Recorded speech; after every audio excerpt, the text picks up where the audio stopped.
So hey everyone, welcome back to the channel. This is Simran and welcoming you all to another study vlog as CBSE 12th grader PCM stream.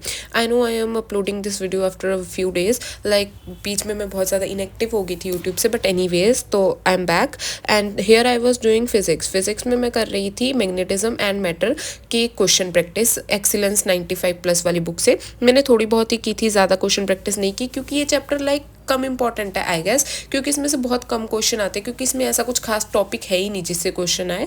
I think इससे 1-2 question आते हैं and वो भी जो last वाले topic है ना वही मुझे कम आते हैं, लाइक परमिएबिलिटी, रिलेटिव परमिएबिलिटी, वहीं से क्वेश्चन आते हैं. तो मैंने थोड़े बहुत ही क्वेश्चन किए, ज़्यादा नहीं किए, क्योंकि वो टॉपिक मुझे एक बार दोबारा से ना लर्न करनी पड़ेंगी. लाइक उसके फार्मूलाज मुझे कम याद है, उसकी वैल्यूज़ वगैरह कम याद है. सो मैं उसको एक बार फिर से दोबारा लर्न करूँगी. इनफैक्ट मैंने आज भी थोड़ी बहुत लर्न की थी बट इतनी ज़्यादा नहीं हो पाई. एनीवेज उसके बाद फिर से मैंने फिजिक्स ही की. नाउ डेज मैं ज़्यादा फिजिक्स पे ध्यान दे रही हूँ and I started revising chapter 1. यहाँ पे मैं सारी उसकी डेरिवेशन प्रैक्टिस कर रही थी. मैंने फार्मूलाज वगैरह ऑफ कैमरा याद वगैरह किए.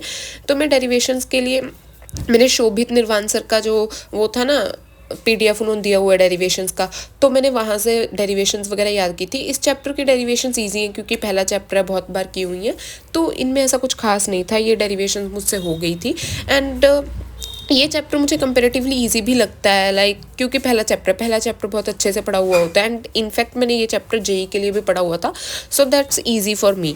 तो मैं यहाँ पे साथ साथ में कैटलिस्ट भी खोल रही थी क्योंकि कई डेरिवेशन ना मैंने कैटलिस्ट से की हुई थी, तो थोड़ा बहुत फ़र्क होता है डेरिवेशन में, लाइक करने के स्टाइल में. तो इसलिए मैं थोड़ा सा जो जैसा स्टाइल मुझे याद था मैं उस स्टाइल से करने की कोशिश कर रही थी. हाँ, अगर तुम्हें भी ये डेरिवेशन का PDF चाहिए तो तुम भी यूट्यूब पे सर्च कर लेना कि class 12th all derivations by Shobhit Nirvan भैया, ऐसा कुछ सर्च कर लेना, तुम्हें मिल जाएंगी. So that's it. अभी मैंने रिवाइज कर ली थी वो, मतलब जो मैं इलेक्ट्रिक चार्जेस एंड फील्ड्स कर रही थी रिवाइज, एंड उसके बाद मैंने इसके क्वेश्चन भी सॉल्व किए हैं. ये रहे मेरे पास, ये वाली बुक है, ये वाली. तो इससे किए थे मैंने क्वेश्चन प्रैक्टिस.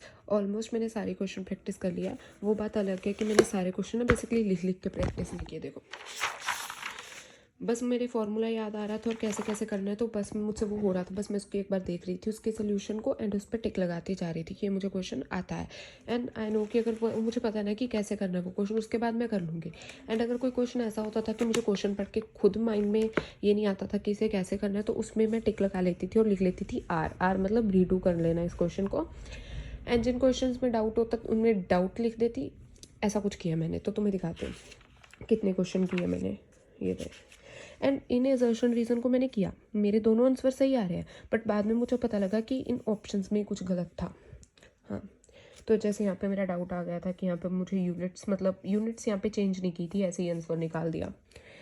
ऐसा कुछ किया मैंने. और लर्न वाले मतलब जो डेफिनेशंस वगैरह आ रही हैं न्यू से, वो लर्न करने वाले थ्योरी वाले क्वेश्चंस, उन पे मैंने लर्न लिख दिया कि एग्ज़ाम से एक दिन पहले मैं, एक दिन नहीं, आई मीन जब एग्ज़ाम की प्रेपरेशन करूँगी तब कर लूँगी. एंड जो क्वेश्चन मुझे अच्छे लग रहे थे उन पर मैंने गुड भी लिख दिया. Here it is.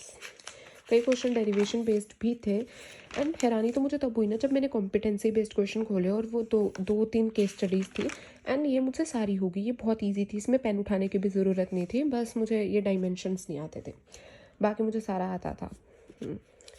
हाँ, तो मेरे क्वेश्चंस मैं बताती हूँ कितने रह गए इस बुक में से. मैंने सिर्फ 2 क्वेश्चन नहीं किए, ये वाले, एक ये वाला एक ये वाला, क्योंकि ये ना मतलब इलेक्ट्रिक फील्ड वाला चैप्टर और जो SHM था हमारा 11th का, उन दोनों को मिक्स करके क्वेश्चन बनाए हुए हैं एंड ये मुझे समझ भी नहीं आए.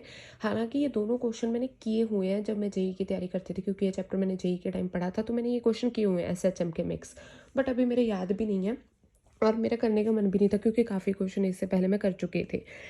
सो मैंने बस नहीं किया, बस ये 2 क्वेश्चन ही है, वो कोई बात नहीं, मैं कर लूँगी आई थिंक सो. एंड ये कंपटीशन कॉर्नर भी है, इसके मैंने क्वेश्चन सॉल्व नहीं किए, बस मैंने 2-3 थ्योरी वाले क्वेश्चन किए थे कि ये वाला जैसे कर लिया, आई थिंक एक ही किया, एक ये वाला जो मतलब मुझे बिना पेन उठाए मुझसे कंपटीशन वाले हो रहे थे.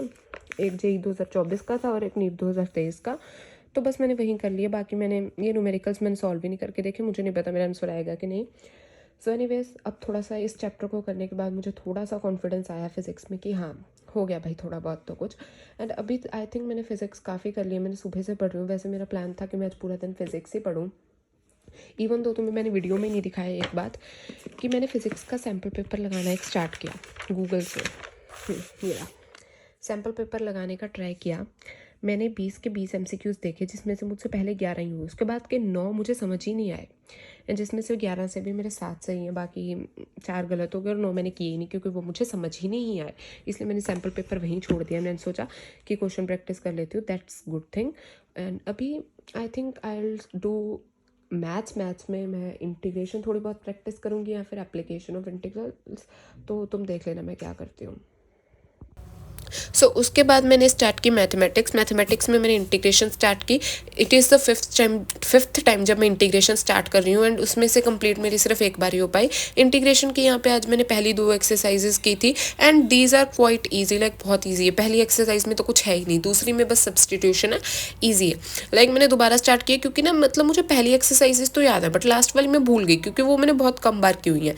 ये पहली 3-4 एक्सरसाइजेज तो मैंने बहुत बार की हुई हैं। एनीवेज मैंने सोचा स्टार्टिंग से ही शुरू कर लेते हैं, एक बार लास्ट टाइम इंटीग्रेशन और कर लेते हैं, उसके बाद नहीं करूँगी। तो मैंने थोड़े बहुत 2 एक्सरसाइजेस के सम किए थे, एंड मैं साथ साथ में लेक्चर देख रही थी उशांक सर का। Anyways let's move to the next stage. जब मैंने सबसे पहले टू डू लिस्ट बनाई, जो मैं लास्ट में इग्नोर तो कर देती हूँ, बट फिर भी मैंने बना ली कि मुझे क्या कुछ करना है। एंड सबसे पहला टास्क मैंने स्टार्ट किया रे ऑप्टिक्स का। रे ऑप्टिक्स में पिछले 3-4 दिन से पढ़ रही हूँ, एंड मेरा बस वो ना लेंस वाला टॉपिक रह रहा है। एंड डेरिवेशंस अभी तक मैंने याद नहीं किए, क्योंकि डेरिवेशंस तो ना मतलब जिस दिन मेरा चैप्टर की थ्योरी हो गई और न्यूमेरिकल्स हो गई, उस दिन डेरिवेशंस करूँगी। तो आज मैंने सोचा कि थोड़ा सा कैटलिस्ट से खुद रिवाइज वगैरह कर लूँ कि जो मैंने पढ़ा हुआ है। तो मैंने सारा चैप्टर कर लिया था, इनफैक्ट मैंने लेंस वगैरह के फॉर्मूला वगैरह भी कर लिया, I don't know why, but मैंने कर लिए।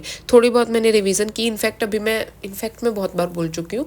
तो उसके बाद मैं इसका लेक्चर भी कंप्लीट करूँगी। सो दैट्स इट, थोड़ी बहुत ही मैंने रे ऑप्टिक्स पढ़ी। Anyways that is it for this vlog guys. If you are new, make sure to subscribe. See you guys in the next one.